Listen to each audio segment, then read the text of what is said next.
आज हम nationalism in India जो चैप्टर है उसको स्टार्ट कर रहे हैं।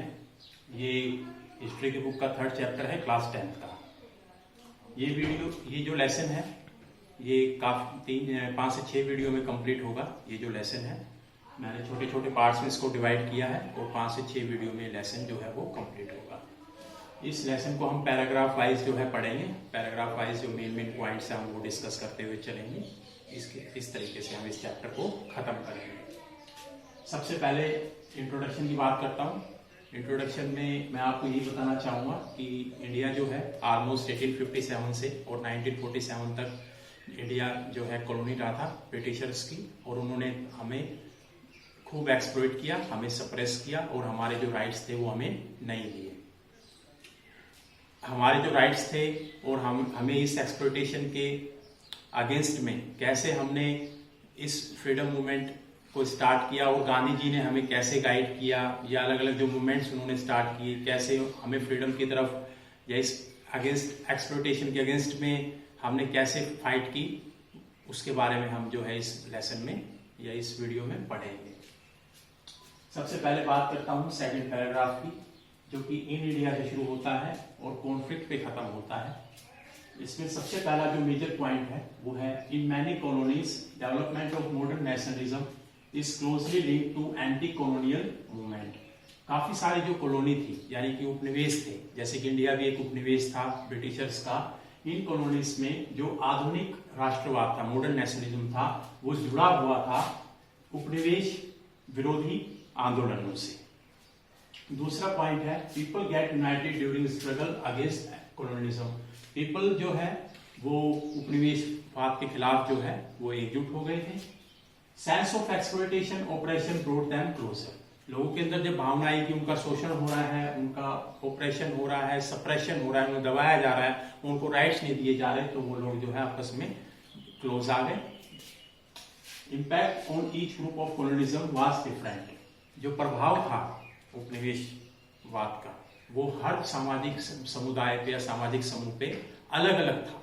जैसे कि बिजनेसमैन पे अलग था, फार्मर्स पे अलग था और ट्रेडर्स पे अलग था, कॉमन मैन पे अलग था।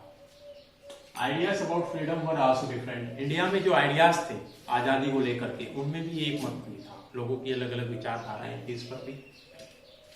Next point, Congress under Mahatma Gandhi bind this groups together. अब महात्मा गांधी जी की सबसे बड़ी जो कंट्रीब्यूशन है वो यही है कि जो अलग अलग जो विचारधाराएं थी, जो आइडियाज थे, उनको एकजुट किया और लोगों को भी एकजुट किया। ये सबसे इस पैरा का मेन पॉइंट्स थे जो मैंने आपको बताया। नेक्स्ट पैरा जो है वो है पैराग्राफ 3rd, जो कि इन एंड से शुरू होता है और पीपल पे खत्म होता है। इसमें सबसे पहला जो मेजर पॉइंट है वो यही है, the lesson tells about non cooperation movement and civil disobedience movement. वैसे तो इस लेसन में काफी सारी चीजें हैं, पर जो मेजर फोकस है वो है नॉन कोऑपरेशन मूवमेंट पे और सिविल डिसोबीडियंस मूवमेंट पे। नेक्स्ट पॉइंट है वो है role of Congress in developing national movement.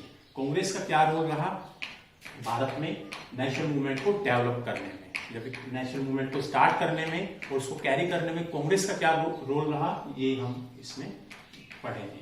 How different social groups come together, और अलग अलग सामाजिक जो समूह थे वो अलग अलग सामाजिक समूह कैसे एक साथ आए और क्या किस चीज ने उनको मोटिवेट किया एक साथ आने।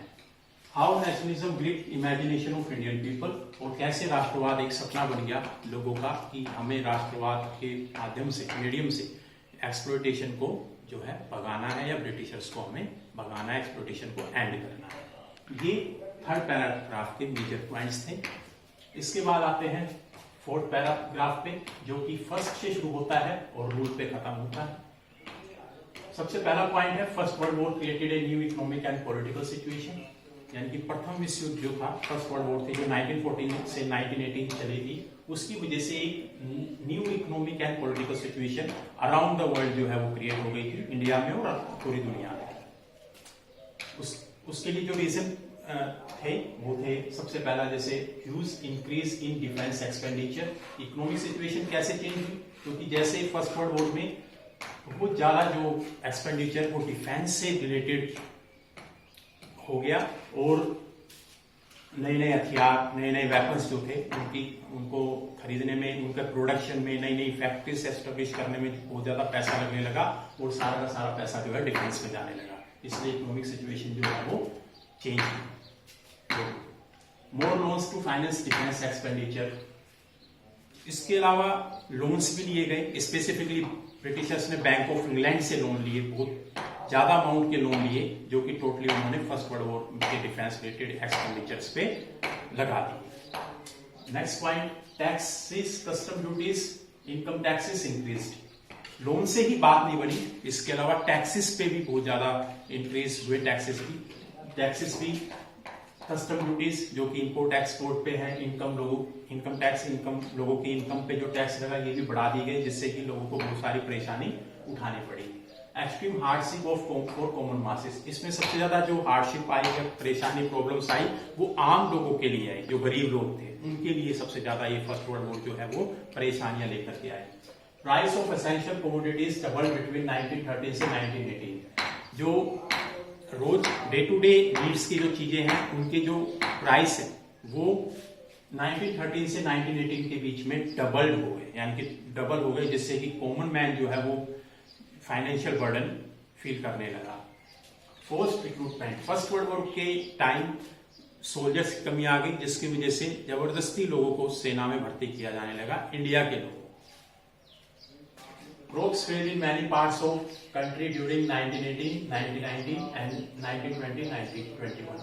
काफी जगह पे इंडिया के पार्ट्स में जो है क्रॉप्स यानी कि फसलें जो है वो खराब हो गई मॉनसून की वजह से या अदर रीजन से। इससे भी लोगों को बहुत सारी प्रॉब्लम्स, स्पेसिफिकली फार्मर्स को बहुत ज्यादा प्रॉब्लम्स का जो है फेस करनी पड़ी। इन्फ्लुएंजा वायरस एपिडेमिक, 12 से 13 million people died. Influenza virus की वजह से लगभग 12 से 13 मिलियन पीपल डाइड, यानी कि लगभग 1 करोड़ से ऊपर लोग जो है वो मर गए, वो अलग से। Entry of Gandhi ji at this stage. और इन सब प्रॉब्लम्स के टाइम गांधी जी की जो है इसी दौरान एंट्री होती है, और कैसे वो हमें गाइड करते हैं और कैसे ब्रिटिशर्स के अगेंस्ट पूरे नेशन को स्टैंड अप करते हैं, एकजुट करते हैं, यूनाइट करते हैं, और कैसे हमें फ्रीडम की तरफ जो है यानी कि 1947 की तरफ हमें ले जाते हैं। ये इसमें इस पैरा की मेजर पॉइंट्स हैं। इसके बाद हम द आइडिया ऑफ सत्याग्रह से स्टार्ट करेंगे नेक्स्ट वीडियो। इस वीडियो में अगर आपको कोई प्रॉब्लम है तो प्लीज कमेंट बॉक्स में जरूर कमेंट कीजिए, मैं एक वीडियो लेके आऊंगा उन प्रॉब्लम्स को सोल्व करने के लिए। Thank you very much.